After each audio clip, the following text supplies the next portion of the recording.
안녕하세요 여러분, 현규쌤입니다. 자 여러분, 이번 시간에는 지난 시간에 이어서 고구려와 수나라와의 전쟁에 대해 공부해 보도록 하겠습니다. 선생님이랑 이제 지난 시간부터 본격적으로 그렇습니다. 7세기사를 공부한다고 이야기했고요. 이 7세기사는 크게 두 가지의 내용 요소로 구성이 되어 있다. 바로 고구려와 통일된 중국, 수나라 당나라와의 전쟁, 그리고 신라의 삼국통일, 이런 두 가지 내용 요소로 구성이 되어 있다라고 했어요. 그 중에서도 우리는 고구려와 수나라 당나라 전쟁 파트를 공부하고 있고, 이번 시간에는 그 중에서도 첫 번째 고구려와 수나라와의 전쟁에 관해서 공부해 보도록 하겠습니다. 지난 시간 때 이 7세기 동북아시아의 국제 정세를 고구려를 중심으로 한 돌고을 고구려 백제 외 남북 세력의 연합과 중국, 수나라 당나라를 중심으로 한 중국과 신라의 동서 세력의 연합 간의 갈등, 십자 외교를 중심으로 공부했어요. 그 과정에서 다시 한번 한강을 둘러싼 고구려 백제 신라의 갈등, 관산성 전투 이후에 나제 동맹이 깨어진 것들을 같이 공부했습니다. 자, 그럼 고구려와 수나라와의 전쟁에 대해 공부해 보겠습니다. 배경부터요. 자, 왜요? 왜 갑자기 중국과 고구려가 전쟁을 하죠? 중국이 분열기가 끝났기 때문에 그래요. 그 전까지는 중국은 고구려에 쳐들어올 만한, 물론 있긴 했죠. 물론 고구려와 중국 간의 갈등이 없었던 건 아니에요. 뭐 있었죠? 동천왕 때 삼국지 중에 조조가 만든 위나라, 동천왕 때 위나라가 쳐들어와서 수도인 국내성이 무너졌고요. 고구려왕 때는 발음에 주의해야죠. 전현이 쳐들어와서 국내성이 무너지고 미천왕릉이 도굴당하는 그런 일들은 있었지만 이 정도의 어마어마한 규모의 전면전은 없었어요. 왜? 중국은 분열기였잖아. 5호 16국 시대와 남북조 시대.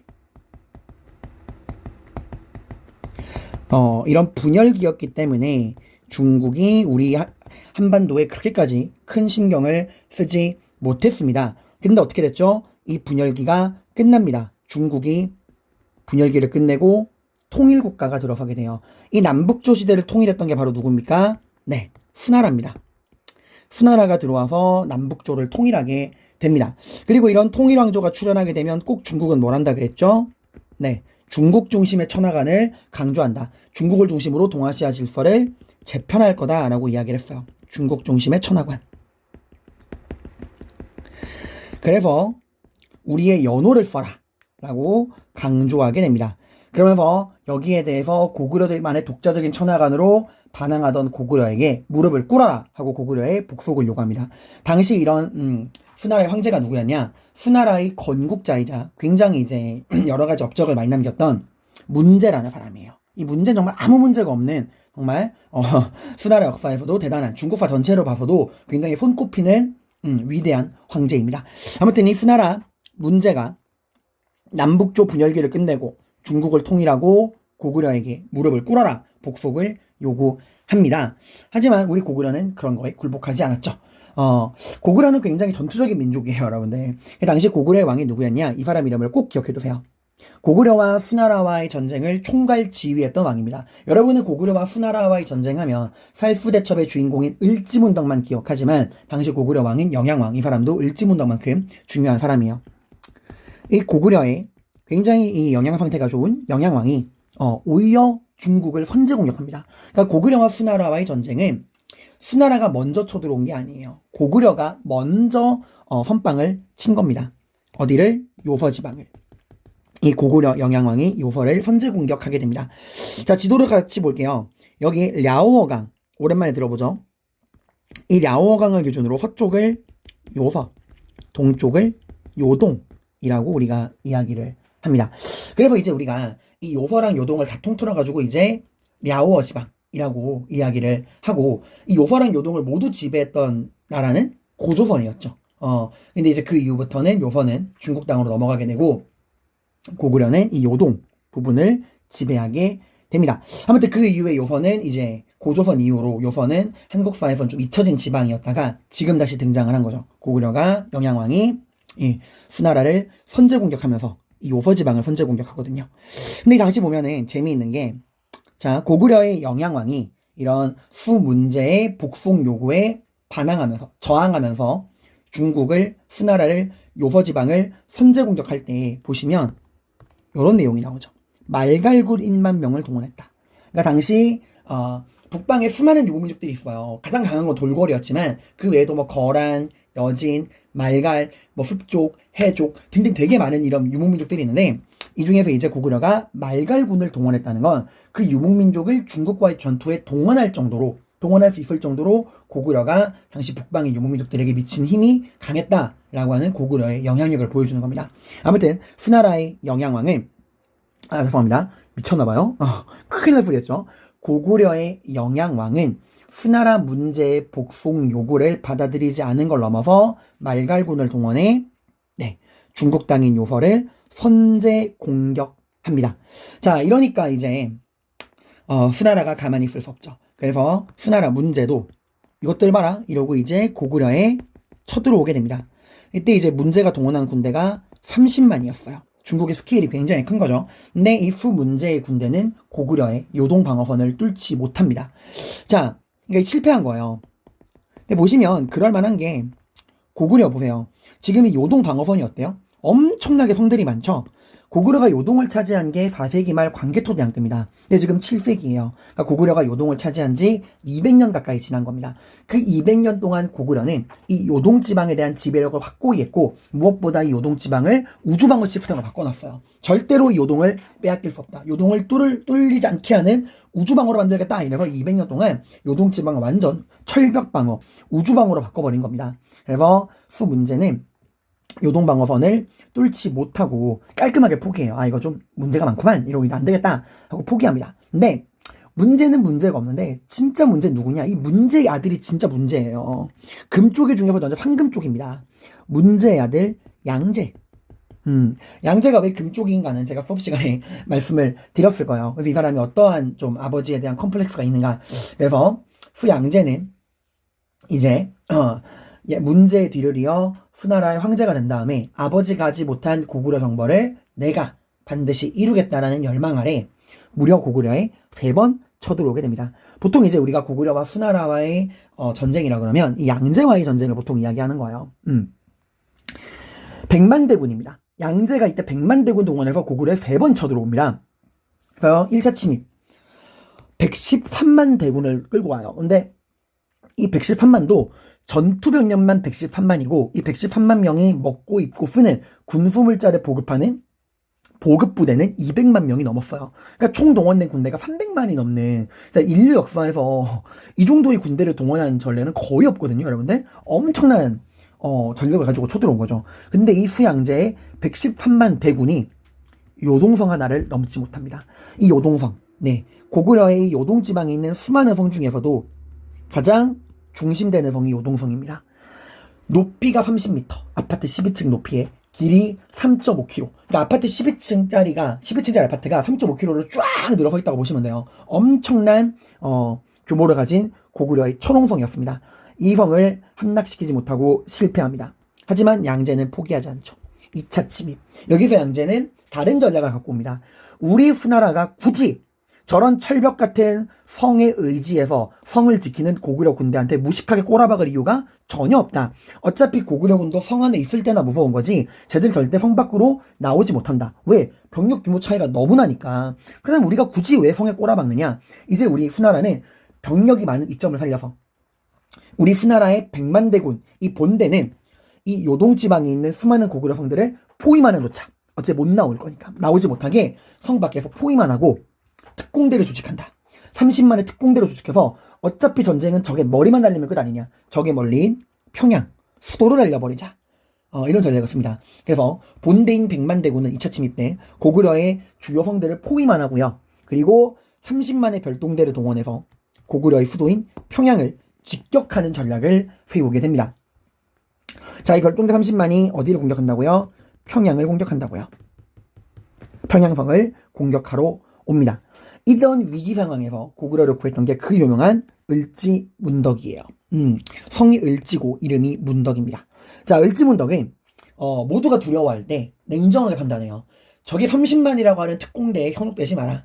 쟤들은 치명적인 실수를 범했다. 그게 뭐냐면 특공대의 생명은 속도잖아요. 그래서 양제는 빨리 평양을 함락시키고 싶은 마음이 이 30만의 특공대를 조직하면서 이 30만 명의 특공대한테 보급부대를 편성하지 않아요. 그러니까 너희들이 먹을 식량은 너희들이 직접 짊어지고 가라. 이래서 2주일치 식량을 주게 되는데 그 식량의 무게가 50kg였다 그래요. 그러니까 완전 무장한 이 30만의 군대가 기본적으로 갑옷이랑 투구랑 무기만 해도 어마어마한 무게인데 여기에 50kg짜리 본인들이 먹을 쌀까지 짊어지고 가는 거야. 그러니까 전투병력이 보급부대 역할을 같이 하는 거예요. 이러니까 얼마나 힘들고 피곤해. 그걸 노리고 을지문덕은 수나라 군대를 최대한 피로하게 만들어야겠다. 이래서 일부러 이제 수나라 군대가 험준한 지역을 행진할 때, 특히 밤에 잠자려고 하면은 계속 그때만 노려가지고 수나라 군대를 극도의 피로감으로 몰아넣는 거예요. 근데 너무 수나라 군대를 심하게 괴롭히면 얘네가 아씨 안 해 이러고 돌아갈 수도 있으니까 일부러 중간중간마다 가짜로 져줍니다. 야 평양이 저희 코앞이야. 조금만 더 노력해봐. 평양 조금만 더 가면 평양이야. 힘내 얘들아. 그러니까 이런 식인 거죠. 그래서 수나라 군대를 거짓 패배로 기진맥진한 상태로 평양까지 유인하는 데 성공을 합니다. 그리고 이 평양까지 수나라 군대를 유인한 다음에 을지문덕이 이 수나라 군대의 사령관에게 우중문이라는 사령관에게 편지를 씁니다. 그게 여수장 우중문 씨라는 건데요. 여기 뒤에 나오죠. 을지문덕과 살수대첩 만화가 나오죠. 도망치는 척하면서 수나라 군대를 평양으로 유인해서 힘을 빼놔야지 하니까 이제 우중문이 고구려군 별거 아니군 이러고 이제 막 프링글 수염 우리 우중문이가 따라오는 거죠. 자 그러다가 이제 평양까지 와보니 부하들의 상태가 어때? 도저히 썰 만한 상태가 아닌 거예요. 그래서 이제 을지문덕이 편지를 쓴 거죠. 야, 너 진짜 대단하다. 어떻게 여기까지 왔어? 너의 그 신묘한 책은 하늘을 꿰뚫고 네 전술은 땅의 이치를 모조리 알았어. 이 정도면 네가 이긴 거 아니야? 그러니까 만족하고 돌아가. 하고 놀리는 거예요. 그러니까 이제 내가 속았구나 이래가지고 이제 수나라 군대가 돌아갑니다. 돌아가다가 살수 청천강에서 완전히 괴멸당하게 되는 게 그 유명한 살수 대첩이에요. 자, 그래서 이게 바로 그 유명한 살수 대첩입니다. 이 살수가 청천강인데 위치를 우리가 좀 기억해 둘 필요가 있습니다. 지도를 보시면 자 30만의 군대가 평양으로 쳐들어왔다가 안 된다 하고 돌아갔잖아요. 그죠? 이 돌아가다가 괴멸당한 건데 평양 바로 위에 있는 이 평양에 흐르는 이 강은 대동강이에요. 그리고 이 대동강 바로 위쪽에 흐르는 강이 글자가 잘 안 보이죠? 청천강입니다. 이 청천강이 살수예요, 여러분들. 이 청천강이 살수야. 이 평양을 공격하러 온 수나라의 30만의 특공대가 우중문의 특공대가 을지문덕의 계략에 빠져서 평양 공격에 실패하고 돌아가다가 이 살수 청천강을 건너다가 괴멸당한 게 살수대첩입니다. 자, 이걸 여러분이 뭐랑 구분하셔야 되냐? 뒤에 여러분이 공부하게 될 당나라와의 전투. 대표적인 당나라와 고구려의 전투가 안시성 전투예요. 이 안시성 전투는 요동지방에서 있었던 전투거든요, 여러분들. 요동지방. 여기 안시성. 이거 안시성 전투는 당나라랑 싸운 거야. 고구려가 수나라의 침략을 막아낸 이 청천강에서 돌아가는 수나라 군대를 괴멸시킨 을지문덕의 살수대첩과 당나라랑 싸우면서 이 요동지방의 안시성에서 당나라 군대를 물리친 안시성 전투, 이걸 여러분이 구분하셔야 됩니다. 그리고 전혀 맥락은 없지만 여러분이 이름 때문에 헷갈려하는 게 있어요. 고려시대 강감찬의 귀주대첩. 이 귀주대첩은 서희가 외교단판으로 얻은 강동 6주 그 중에 하나가 귀주예요. 거기서 이제 이긴 겁니다. 이거는 강감찬의 귀주대첩은 고려시대라는 거. 자, 하지만 양제는 또 포기하지 않고 또다시 100만 대군을 동원해서 고구려의 침략을 시도합니다. 여러분 아무리 중국이 체급이 크지만 100만 대군을 이렇게 꼬라박으면 나라가 엉망진창이 될 수밖에 없어요. 그래서 결국 양제는 3차 침입을 준비하는 과정에서 결국 국내 반란에 의해서 그만 이 미친놈아 이래가지고 본인의 호위병에게 결국 암살당하게 됩니다. 자, 이런 고구려와 수나라와의 갈등, 문제의 침입, 그리고 양제의 3차 침입. 이 결과가 어떤 결과를 가지고 왔냐? 수나라는 망했죠. 물론 이제 수나라가 망한 이유는 여러 가지가 있어요. 이제 양제의 사치와 향락, 무리한 대운하의 건설, 그것도 있지만, 결정적으로 고구려 원정에 너무나 많은 힘을 쏟아부었다가 수나라를 망하게 됩니다. 자, 하지만 우리에게 더 중요한 거는 고구려의 어떤 결과를 가지고 왔냐는 거예요. 비록 고구려가 수나라의 침략을 막아내긴 했지만 고구려 역시도 엄청난 피해를 봅니다. 당시 고구려 전략이 내 살을 줄 테니 네 뼈를 다오 하는 청야전술이었어요. 청야전술이라는 건 말 그대로 국토를 초토화시키겠다라는 겁니다. 무슨 말이냐면 자 보세요. 2차 침입 당시에 비록 실패했지만 수나라의 군대가 평양까지 왔죠. 그럼 이 수나라 군대가 오는 이 경로에 있는 백성들은 어떻게 고구려 백성들은 다 죽어요? 아니잖아. 그러니까 고구려는 이 수나라 군대가 행군하는 행진로에 있는 모든 이제 고구려 백성들을 다른 지역으로 피난을 시킵니다. 그리고 수나라 군대가 고구려 땅에서 아무것도 얻지 못하게 하겠다 이래서 수나라 군대의 이 행진로에 있는 모든 논과 밭을 다 불태워요. 다 불태우고 우물에는 독을 풀고 이게 청야전술이야. 넌 아무것도 얻지 못할 것이다. 다만 이런 청야전술은 수나라에게도 큰 타격을 주겠지만 고구려는 지금 자기 살을 깎아먹으면 싸우는 거예요. 이게 너무 체급 차이가 나니까 이런 전략을 쓸 수밖에 없는 거야. 그래서 고구려 역시도 국토가 황폐화되면서 큰 피해를 입게 됩니다. 그래서 전쟁이 끝나고 나서 고구려는 나라의 체제를 정비하게 돼요. 이게 되게 중요한 포인트예요. 그러니까 수나라와의 전쟁이 끝난 이후에 고구려가 나라의 체제를 어떻게 정비했느냐. 크게 두 가지입니다. 첫 번째는 역사설을 편찬해요. 자, 우리 수나라와의 전쟁을 지휘했던 왕이 누구라 그랬죠? 네, 영양왕. 이 영양왕이 수나라의 침략을 막아낸 이후에 이문진이라는 사람을 시켜서 신집이라고 하는 역사책을 편찬합니다. 자, 이제 우리가 삼국의 역사서를 모두 배웠어요. 역사서 편찬. 백제는 언제? 백제는 죄송합니다. 다시요. 자, 역사서 편찬 우리가 삼국의 역사서 편찬을 모두 배웠어요. 이 중에서 백제랑 신라는 언제? 네, 본인들의 전성기 시절의 역사서를 편찬했어요. 백제 같은 경우는 4세기 근초고왕 때 고웅이라는 사람을 시켜서 석이라는 역사책을, 신라는 6세기 진흥왕 때 거칠부를 시켜서 국사라는 역사책을 편찬합니다. 자, 그런데 고구려는요? 네, 고구려는 언제 7세기 때 뭐 이후에 수나라의 침략을 막아낸 이후에 누가 영양왕이 누구를 시켜서 이문진을 시켜서 신집이라는 역사책을 편찬한다 라는 거예요. 자, 그런데 여기서 한 가지 궁금증. 그럼 고구려는 이때 역사책을 처음 만든 것인가? 과연 고구려는 전성기 때 역사책을 편찬하지 않았는가? 백제신라처럼? 그건 아니에요. 이게 이런 기록이 있습니다. 고구려는